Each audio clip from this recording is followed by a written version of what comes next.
White হাউসে Trump ও অস্ট্রেলীয় সাংবাদিকের বাকবিতণ্ডা। দৈনিক সংবাদ দিগন্ত পত্রিকার সাথে যুক্ত আমি ফারজানা ইসলাম মধু।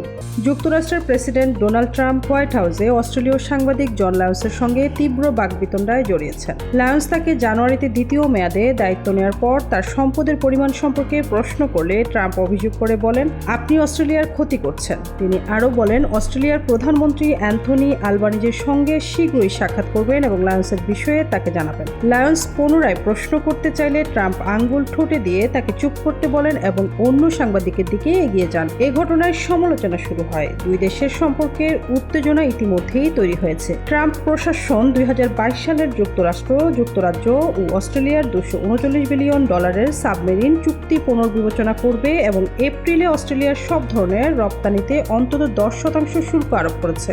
লায়ন্স বলেন, তার প্রশ্নগুলো গবেষণা ভিত্তিক এবং ফোর কর্নারস অনুষ্ঠানের অংশ, যা ট্রাম্পের দ্বিতীয় মেয়াদে ব্যবসার আর্থিক কর্মকাণ্ড নিয়ে তদন্ত করছে। হোয়াইট হাউসের একটি অফিসিয়াল সোশ্যাল মিডিয়া অ্যাকাউন্টে ভিডিও পোস্ট করে ক্যাপশনে লেখা হয়, ট্রাম্প একজন অভদ্র বিদেশি সংবাদকর্মীকে শাসন করলেন।